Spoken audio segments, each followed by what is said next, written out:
banyak orang yang ketika mereka udah punya uang atau mereka raising funds atau mereka punya AUM besar, simply mereka bisa rakpul. Yes. Karena mereka nggak punya yang namanya integrity. Pernah nih katanya lost satu Ferrari nih. Oke. Boleh diceritain nggak tuh ceritanya? Gue punya panggilan adalah gue tuh mau Indonesia ataupun di emerging market sini bisa mempunyai suatu akses seperti negara maju untuk bisa investasi ke alternatif investment, tapi to have like the strategic partners yang bisa bantu kita grow even further. Dan we grateful kita bisa dapat opportunity dengan List juga.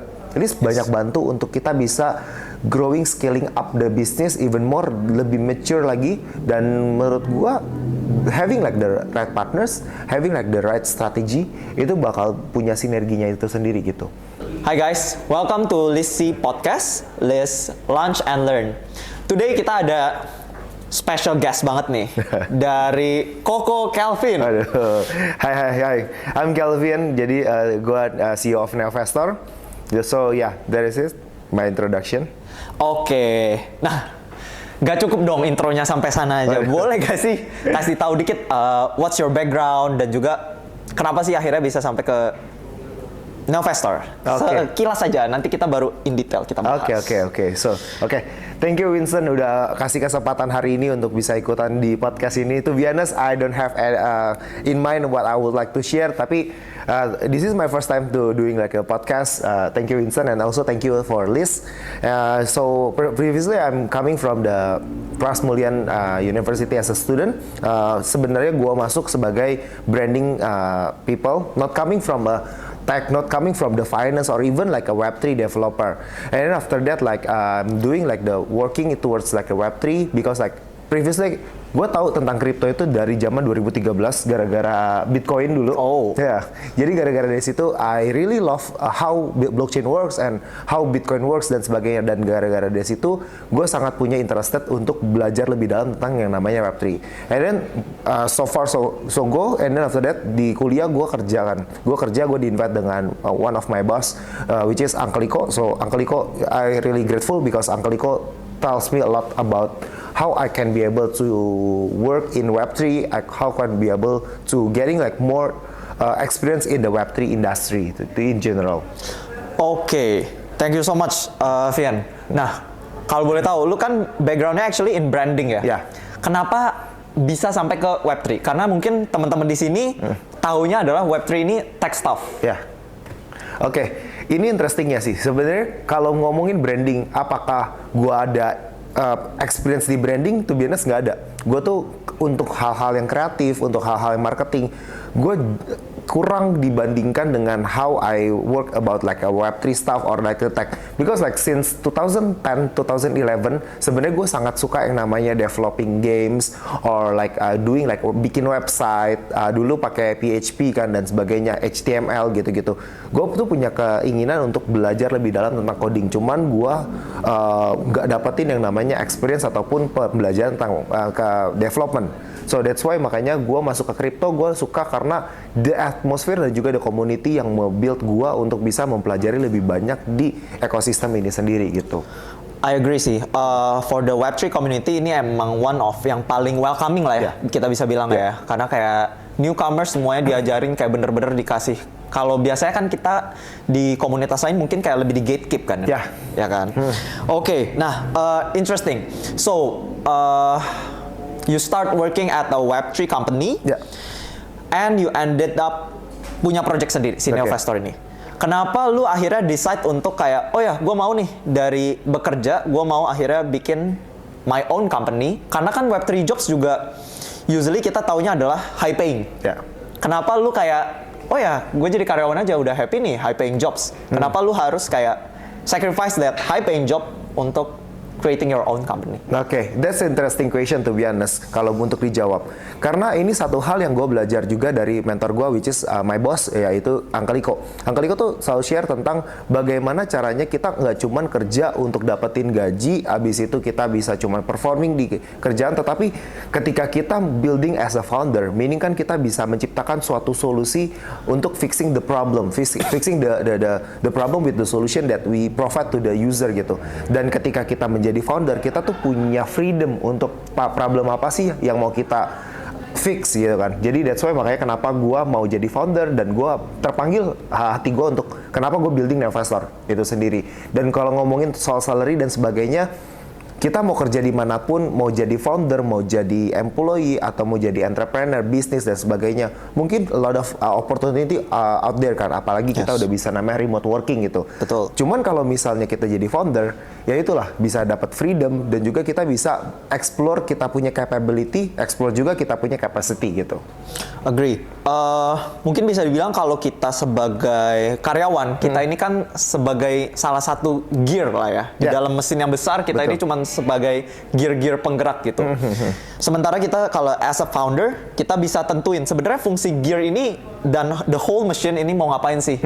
Gitu. I think it serves a better purpose juga lah ya. Kita bisa decide which way we want to go. Yeah. Oke.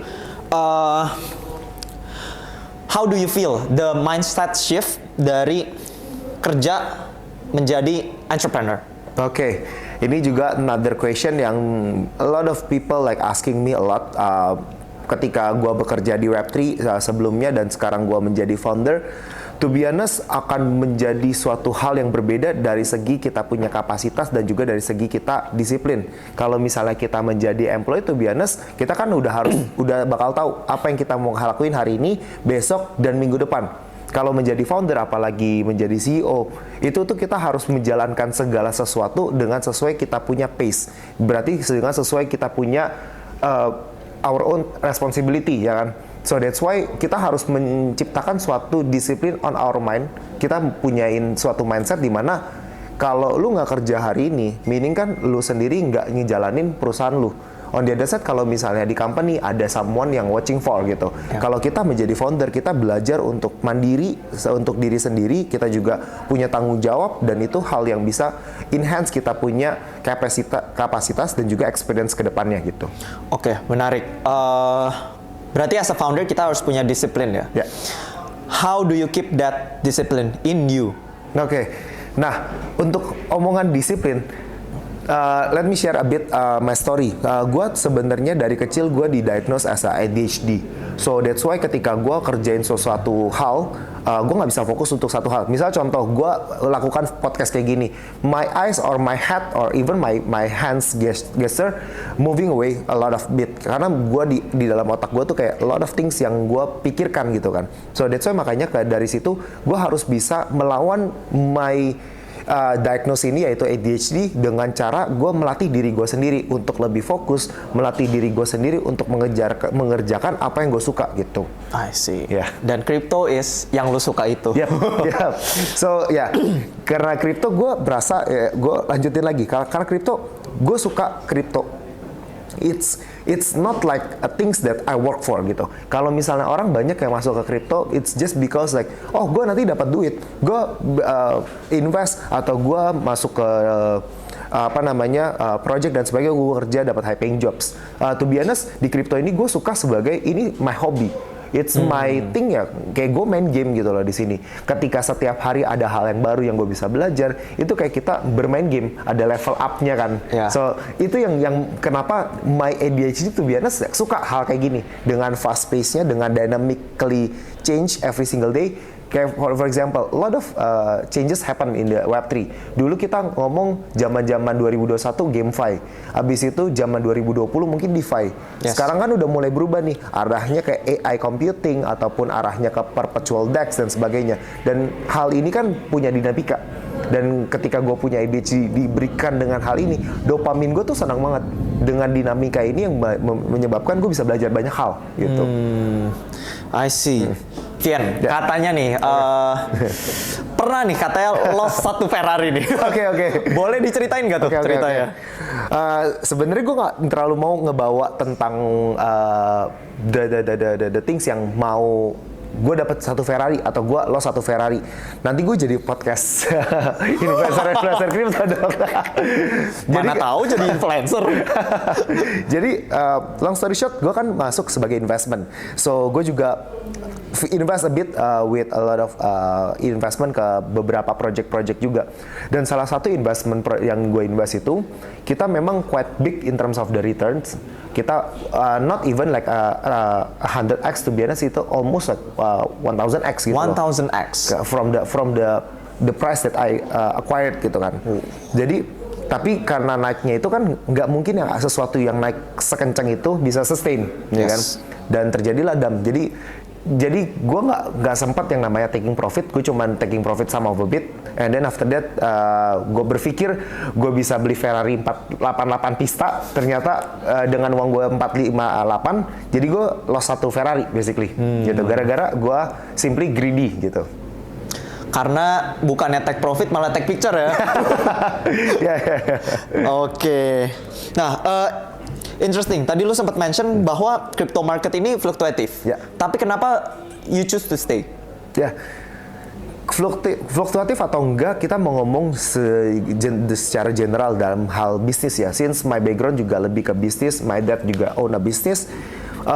Kita pasti tahu yang namanya tren, ada cycle-nya. Mungkin zaman dulu retail side of things yang consumer goods dan sebagainya mungkin interesting. Sekarang mungkin lebih tertarik lebih ke tech, ataupun sekarang apalagi tahun-tahun terakhir, 1-2 tahun terakhir lebih ke crypto ataupun AI. Dan ini suatu hal yang kita bermain dynamically, fluktuatifnya itu kita bisa take the opportunity. Dan ketika kita bisa mencapai opportunity tersebut, kita bisa ambil opportunity tersebut, kita bisa dapetin exposure yang lebih cepat. Kita kayak sebagai early adapternya. Kayak suatu project baru kita masuk early gitu. Nah, in the industry yang kita memang fast paced dan dynamically fluktuatif, tapi kita bisa jadi early-nya di sini. Oke, jadi early dengan build Neovestor ya. Iya.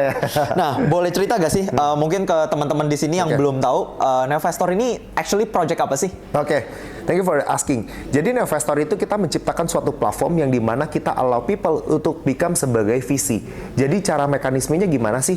Mungkin sekarang kalau misalnya teman-teman punya experience investasi, mungkin opsinya sebagai Indonesian citizen, kita bisa invest ke saham, kripto, ataupun reksadana dan sebagainya. Tapi kan sangat limited nih. On the other side, ketika kita ngelihat sebagai emerging markets, kita ngelihat yang developed country kayak negara-negara maju, opportunity investment mereka lebih besar kan dibandingkan kita. Dan hal tersebut yang sebenarnya gue punya panggilan adalah, gue tuh mau Indonesia ataupun di emerging markets ini bisa mempunyai suatu akses seperti negara maju untuk bisa investasi ke alternatif investment. Seperti apa? Private credit, private equity, VC funds mungkin.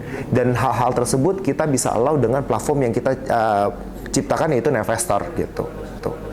I see. Nah, mungkin teman-teman di sini belum banyak yang tahu nih. Tadi kan ada definition yang mungkin susah. Oke. Private credit, private equity, VC funds. Boleh jelasin sekilas aja gak sih? Boleh. In an easier way. Jadi kalau misalnya private credit, in a way kan kalau misalnya mungkin bisnis mau mendapatkan pendanaan, mungkin dia bisa ambil pinjaman ya. Pinjaman dari bank rata-rata kan. Nah, tapi private credit itu bisa dari investment bank ataupun dari VC yang melakukan investasi dari segi private credit. Kenapa namanya private credit? Karena deal-deal private itu ya cuman ada ketika gua sebagai bisnis, gue minta dana ke lu, itu private kan. Mungkin yang lain nggak akan tahu dealnya kita kan. Dan itu it's a private.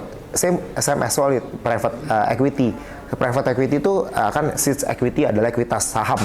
Kita bisa investasi saham private tanpa melalui broker seperti for example kalau misalnya di Indonesia kan mungkin ada Indonesia Stock Exchange atau di Amerika ada New York Stock Exchange gitu-gitu. Nah, kalau di sini karena ini private equity, kita bisa melakukan aksesnya itu langsung deal by deal basis. Misalnya contoh, gue mau invest ke bisnisnya lu nih, jadi gue bisa invest directly melalui private dealnya itu sendiri gitu. Oke, berarti sebenarnya Neovestor ini memungkinkan kita orang-orang biasa untuk mengakses yang private ini, yang nggak kelihatan ini. I see. Jadi bukan lagi cuman bisa di bursa atau di reksadana atau mungkin aset kripto, tapi juga private things yang mungkin kita selama ini nggak realize lah ada, tapi kita bisa tap in. Kita nggak punya aksesnya mungkin ya. Kita nggak punya aksesnya dan gue merasa kayak kenapa sih gue build Neovestor? Neovestor itu kita build karena kita melihat banyak orang lost di kripto, banyak orang lost di saham. Ada yang meme coins ataupun saham gorengan dan sebagainya. Dan even for example my dad juga sometimes he lost some money gitu gara-gara investasi yang gagal gitu. Dan kenapa gue mau menciptakan Neovestor? As simply as setiap orang pasti punya resiko yang masing-masing.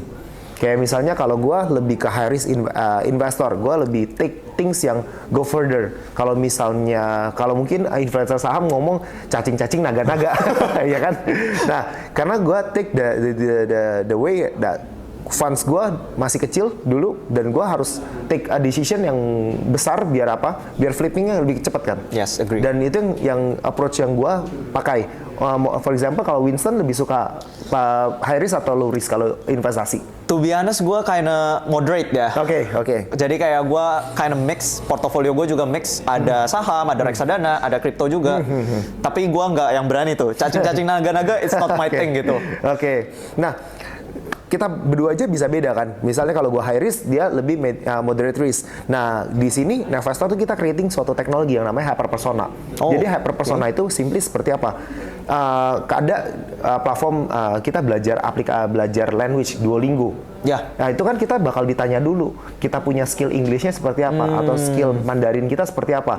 Kita jawab pertanyaan dan sebagainya. Dan ini sama yang kita mau punya approach di investasi, seperti Neovestor ini. Jadi kita akan, sebelum mereka mendaftar, mereka akan menjawab suatu pertanyaan.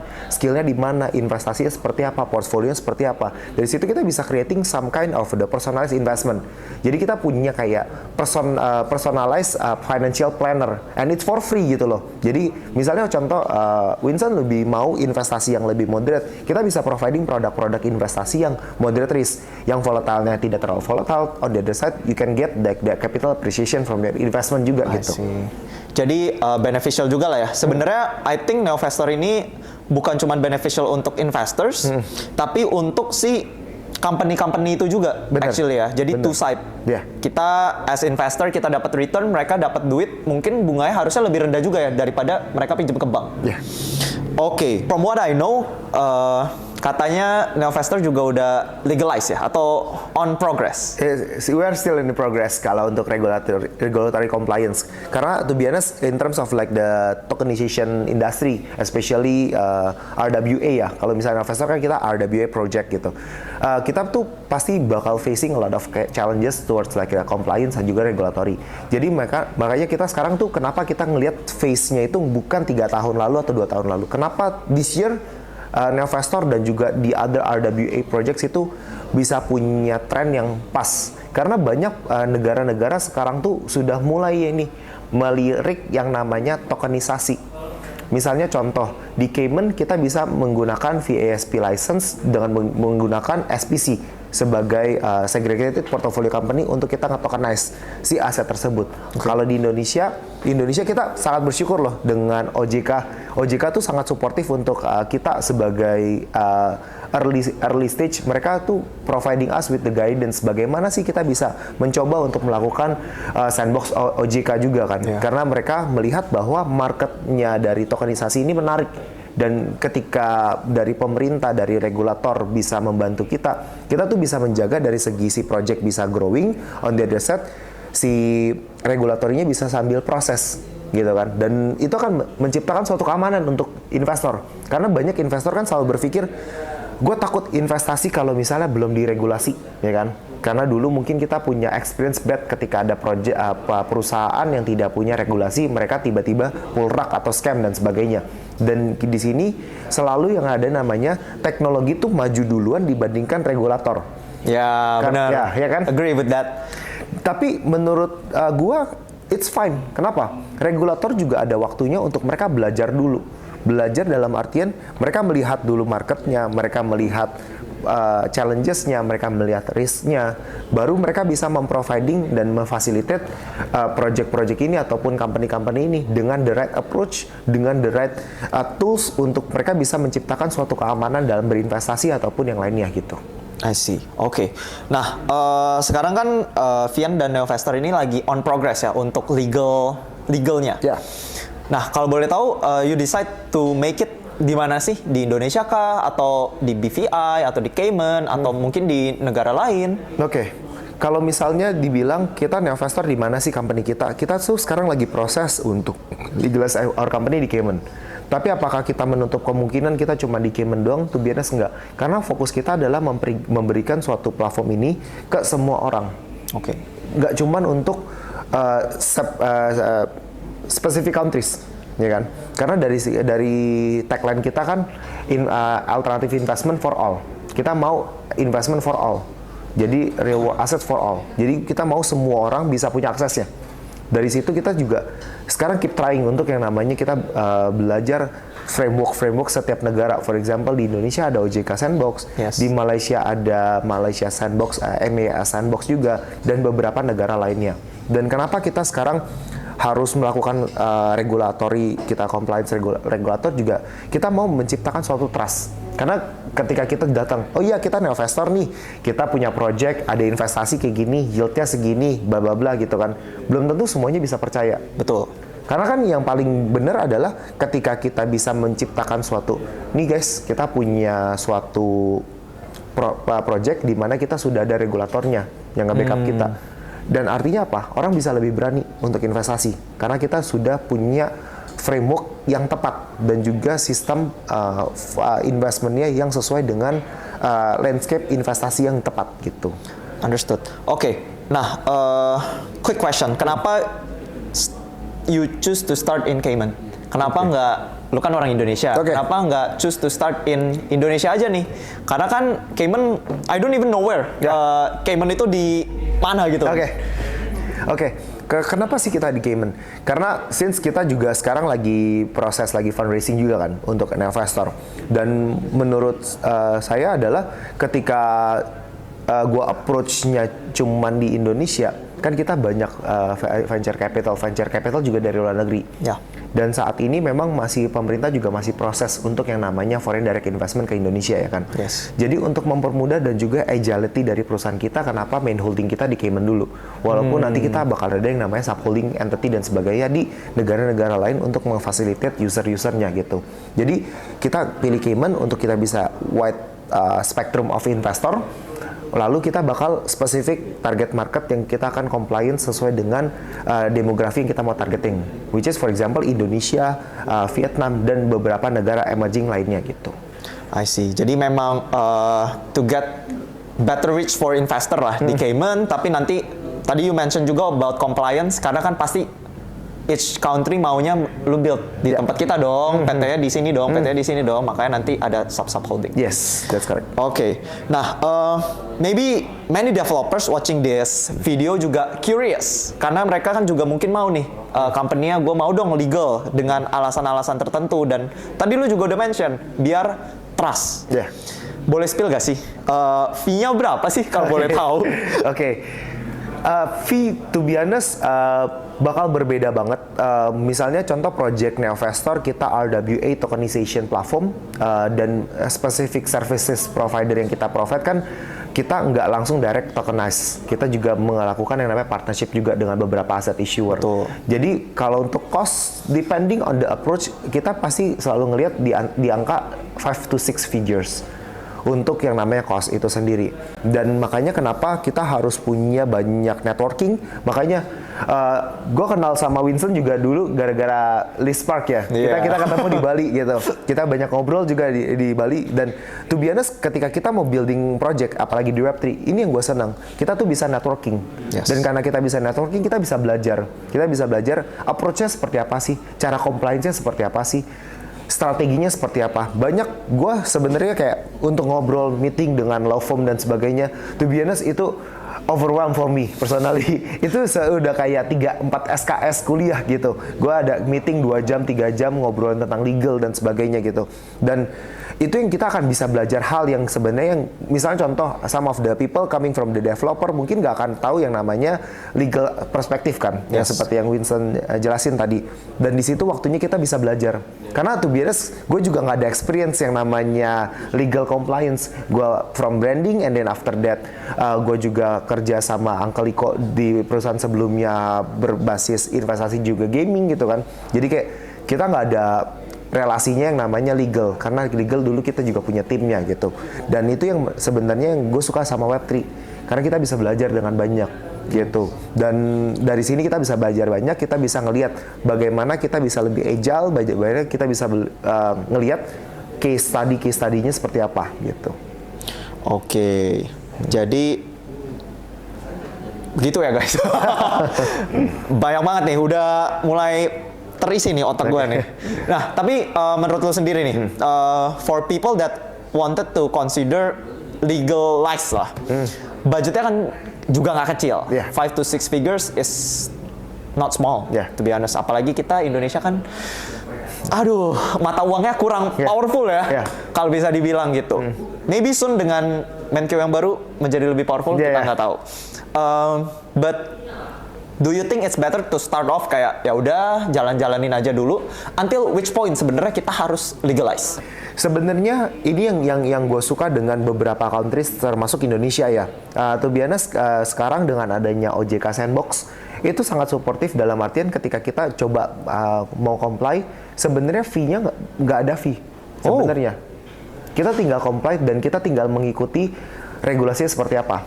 Karena memang dia akan providing apa mekanismenya, kita harus menjelaskan frameworknya seperti apa, dan karena kita bergerak di bidang jasa keuangan, jadi makanya kita harus belajar soal yang namanya regulatory compliance dan sebagainya. Tetapi kalau misalnya ngomongin kita mau jalan-jalan dulu, tabrak-tabrak dulu, atau kita comply dulu, to be honest, kita harus supporting dengan country-nya kita sendiri, dan juga dengan beberapa country yang supporting kita. Dan dengan adanya banyak hal, misalnya contoh Lispark, Neovestor juga salah satu partisipan dari Lispark ya kan.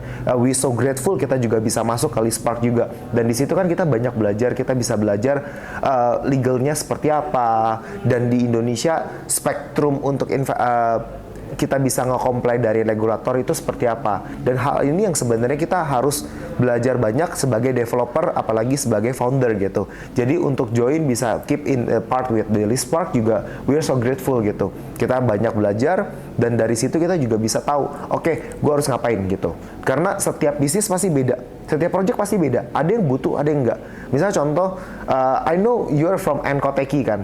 Enkoteki is a NFT project gitu. And I'm sure that NFT project is totally different untuk regulatory dan compliance-nya. Karena kan memang mekanisme NFT it's different, totally different with the tokenization platform gitu. Dan itu yang sebenarnya yang gua melihat kita harus banyak berelasi dengan orang-orang di Web3 untuk kita bisa belajar. Dan ya Lispark one of it gitu. Oke, nah mentioning Lispark dan pertemuan kita di Bali, actually curious, kenapa akhirnya lu choose to build on Lis? Okay, it's interesting. Why don't we just build with the large L1 ya, large change ya? Karena ketika kita melihat dari visinya Lis ya, solving a real problem with the real solution, and it's aligned with our vision juga. We are simply providing a real asset for everyone. Dan itu salah satu real challenge for people. And everything is a real. Nah, jadi dari situ kenapa kita ngelihat bahwa visi dari Lis dan juga visi dari Neovestor align. Dan kita melihat bahwa kita dapat banyak banget support dari Lis. Kita dapat support dari segi workshop, kita dapat support dari networking, grants, dan sebagainya, even sampai investment ke depannya. Dan itu yang menyebabkan kenapa gue pilih Lis. Karena apalagi ini emerging. Sebagai kita kalau misalnya kita ngelihat dari dulu, dynamically ya, L1 yang dulu sekarang masuk ke L2. Capitalnya kan pindah nih, yang dari L1 pindah ke L2. Dan ketika kita dapat the right momentum, kita bisa grabbing the momentumnya juga. Liquidity pas lagi transfer, some of it bakal masuk juga nih ke platform emergingnya ya, di emerging chain-nya ini sendiri gitu. Oke. Nah, ngomong-ngomong di Bali, kemarin kita juga ke Coinfest ya. Dan aku muter-muter juga nih di Coinfest, ke tempat ini, tempat itu. Dan lihat booth Neovestor di tokenize di Coinfest. kok bisa sih sampai di situ? Oke, and ya kita juga dapat undangan dari dari Tokenize Indonesia, which is dari BVI, BVI Venture, BRI Ventures, dan juga dari Sizen Capital. Dia menciptakan suatu program yang dimana Tokenize Indonesia. Nah, tujuannya adalah kita mau mengedepankan bahwa Indonesia tuh bisa di tokenize juga loh. Dan banyak partner-partner kita juga di Tokenize Indonesia juga building the similar approach, walaupun beda asetnya yang di providing untuk di Indonesia. Dan kenapa gue bisa masuk ke sini? Karena gue ngobrol, abis itu gue di-invite, dan tiba-tiba gue juga dikasih booth dan speaking opportunity untuk sharing about Nevestor. And to be honest, it's also my first time for me to speak with a lot of people di Lispark dan juga di Tokenize Indonesia. Karena I'm coming from an introvert guy, to be honest. Jadi kalau ngobrol sama kamera agak malu sebenarnya. Oh, masa kita, sih? Kita kebanyakan gua itu from the background gitu, di balik layar lah kita gitu. Jadi karena itulah I do believe that every single things itu nggak ada yang namanya coincidence. And I do believe that setiap opportunity yang kita dapetin, maupun dari manapun itu, ketika kita melihat ada opportunity dan kita melihat bahwa ini akan membantu kita, why not we just join, why not we just participate gitu. Dan itu akan help me a lot untuk navigating further for Nevestor itu sendiri gitu. I see. Nah, di Tokenize itu kan juga mungkin ada sempat pitching ya, banyak ke visi-visi local and global visi juga. How do you feel about that? Yeah. It's really interesting karena sangat-sangat berubah. View-nya Indonesia itu udah nggak kayak dulu. Dulu mungkin kalau kita ngomongin soal Indonesia, banyak project scam ya. Bener gak? Banyak kan orang bikin tiba-tiba cabut. Orang jadi benci. Banyak visi. Because some of my friend from visi juga males yang namanya investasi ke project Indonesia. Rata-rata mereka cash grab. Tapi dengan adanya program dari Tokenize Indonesia, kita ngelihat bahwa dari visi juga melihat bahwa mereka punya thesis di mana Indonesia juga one of the big market. Dan kita melihat bahwa growth-nya sudah mulai melihat angka yang lebih cepat dibandingkan negara-negara lain loh. Dari segi user, dari segi AUM, kita punya investor kripto dibandingkan investor kripto dan juga user kripto dibandingkan dengan investor saham, itu lebih banyak kripto tau. Yeah. Dan itu yang sebenarnya kita melihat kita in the right direction, in the right trend, dan in the right momentum.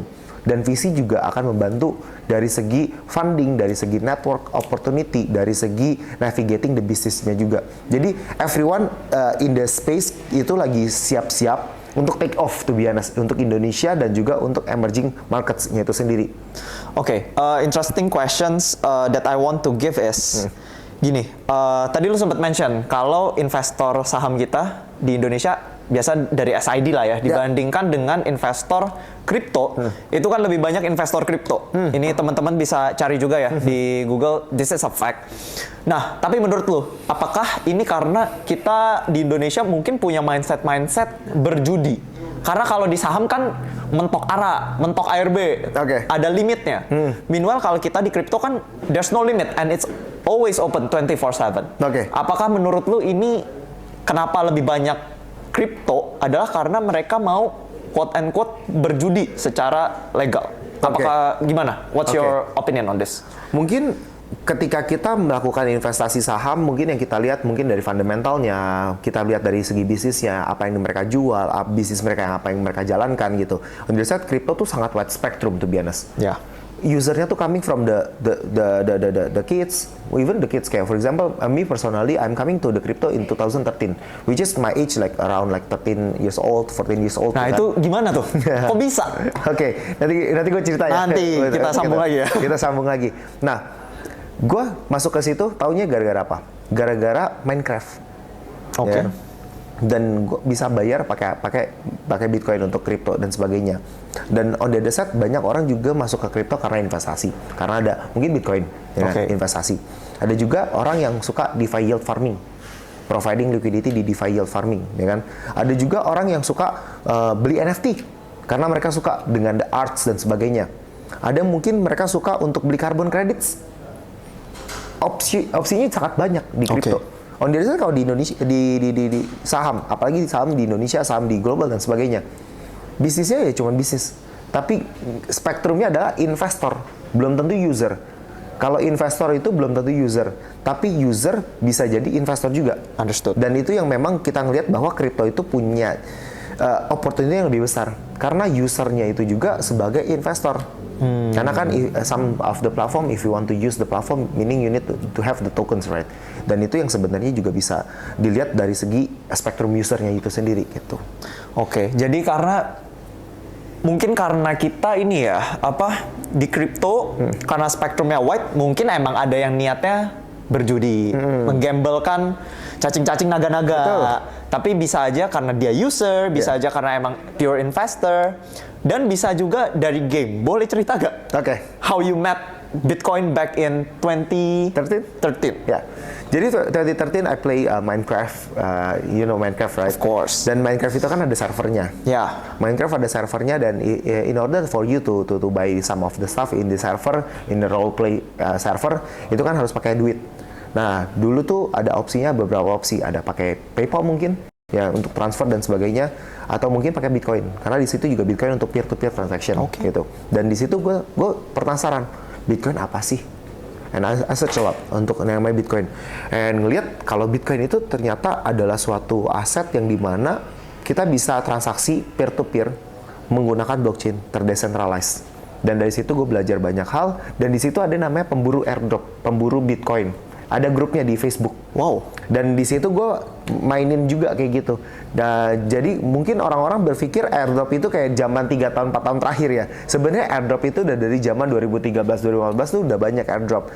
Tapi banyak orang yang nggak aware. Dulu even 2010 ada tempat voucher yang dimana if you use the captcha then you get 5 bitcoins. Right? Yeah, that's crazy man. Yeah. Dan in my time frame di 2013 itu ada salah satu exchange di Jepang, dia bikin sistem yang namanya referral. If I invite some people and I will get 0.1 Bitcoin. Oh. Zaman dulu itu satu Bitcoin itu cuma 1 juta, 2 juta something. Rupiah ya? Ya, 1 juta, 2 juta rupiah. So, meaning if I invite one people, I get like 100 ribu, 200 ribu. Ya. And then, those are the first phase di mana gue tahu namanya Bitcoin. Dan di situ gue dapat banyak banget Bitcoin. Wah. Ya, gara-gara situ, some of it gue jual sebenarnya. Karena namanya anak kecil, gue pengen beli graphic card GeForce, gue pengen beli komputer dan sebagainya, beli PS zaman dulu, ya kan. So that's why ya, I don't hold it further. If I hold it, to be honest, we can fill this room with GPUs, with PS5, with everything you want. Yeah, right. Kalau misalnya gara-gara itu, I'm not sure I'm still in here. Maybe you're in Dubai atau di mana? I'm on the yak. Oke.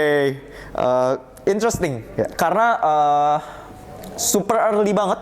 I think 2013 and 2013 I think we're around the same age ya. I think kita masih SMP SMA paling ya.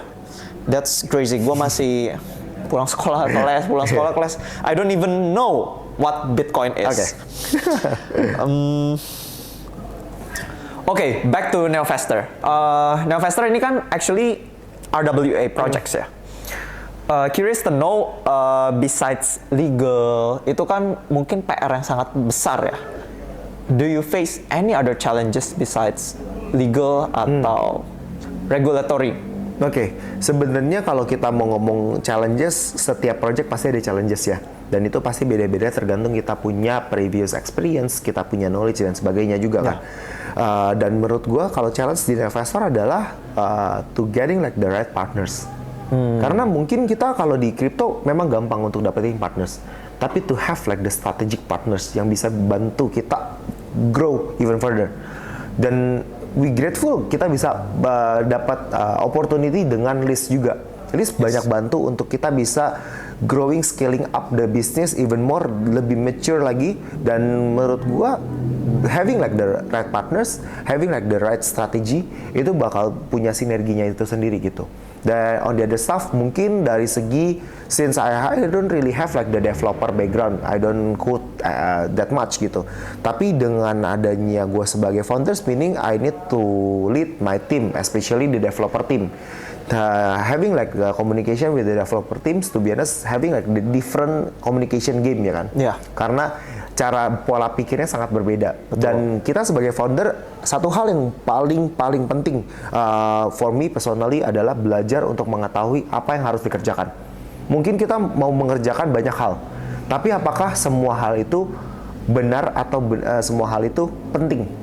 Jadi kita harus tahu dulu apa yang mau kita develop, apa produknya, mekanisme sistemnya seperti apa, mungkin smart contract-nya mau mekanisme seperti apa, apakah mungkin pakai multisig dan sebagainya. Hal-hal tersebut sebagai founder kita juga harus ngerti.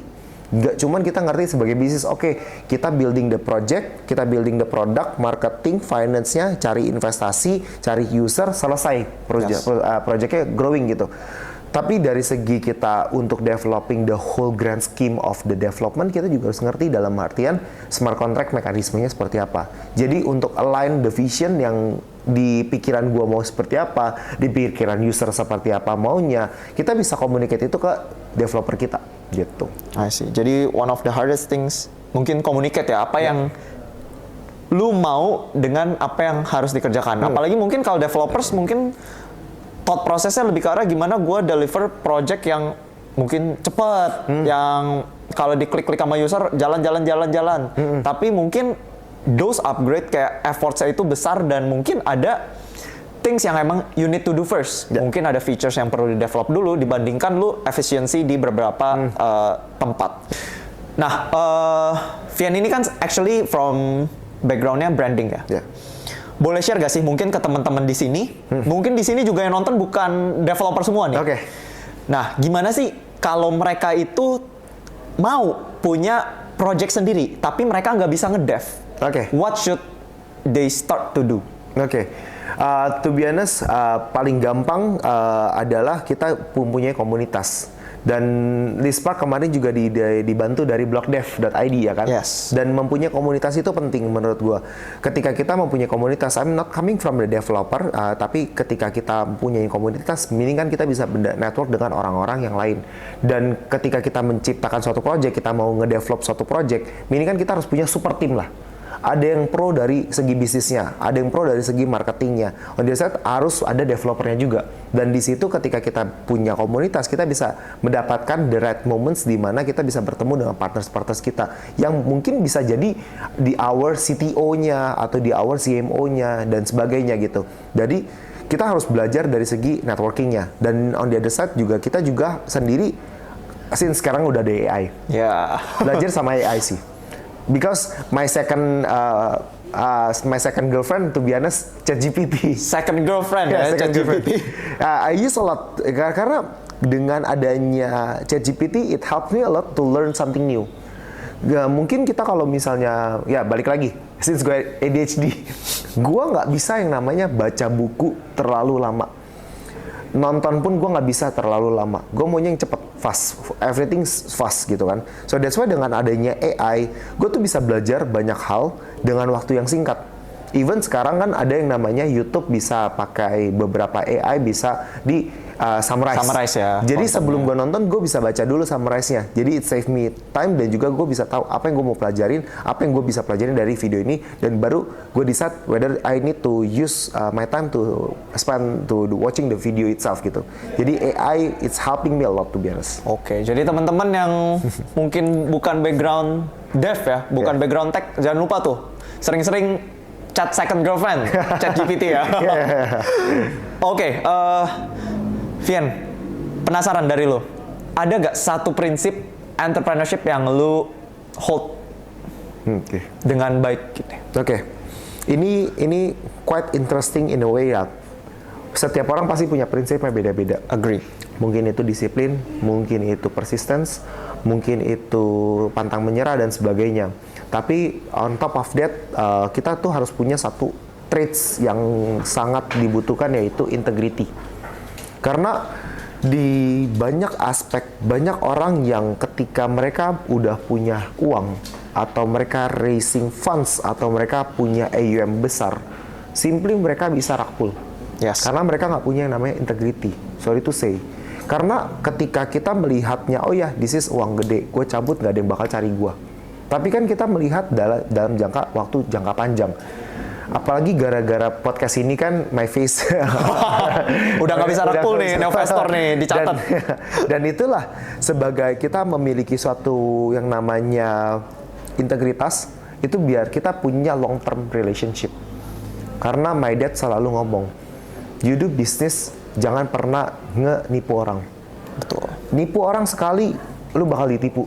Dan itu yang makanya kenapa gue selalu mau yang namanya providing the best that I can give dengan integritas.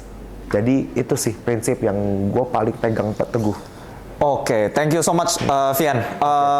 Today we've learned so much dari Vian, dan maybe teman-teman penasaran nih, gimana sih kalau mereka nanti mau pakai Neovestor? Oke. Mungkin sekarang kan belum launch ya? Ya, belum launch. Boleh nggak kasih social medianya ke mereka, biar mereka tahu harus kemana sih, biar mereka bisa pantengin terus. Gue mau nih jadi venture capital meskipun modalnya seiprit. Oke, thank you untuk dikasih seksi di mana gue bisa promosi Neovestor. So guys, kalau misalnya kalian mau tahu tentang Neovestor, kalian juga bisa follow Twitter kita x.com/neovestor.com. Mungkin nanti di komen di kolom di bawah ya. Bawahnya deskripsinya bisa kita taruh more information about Neovestor, dan juga website kita yaitu neovestor.com, dan kalian di situ ada namanya pre-register. Di situ kalau kalian register, I'm not sure when you guys are watching, but if you guys watching before the launch of the Neovestor, you guys will be receiving $100 worth of credits for the RWA. It's gonna be the first move for you to try and also like to learn about the RWA. It's because of Neovestor. So yeah, Neovestor for all. Oke, thank you so much. Thank you so much juga for the $100. Jangan lupa tuh regis guys. Oke, thank you so much Vian. I think that's all for this podcast. Thank you banget for your time. Thank you for sharing your experience and your story. We'll see you on the next Lisi podcast. Let's Lunch and Learn. Thank you so much. Bye bye. Thank you. Bye bye.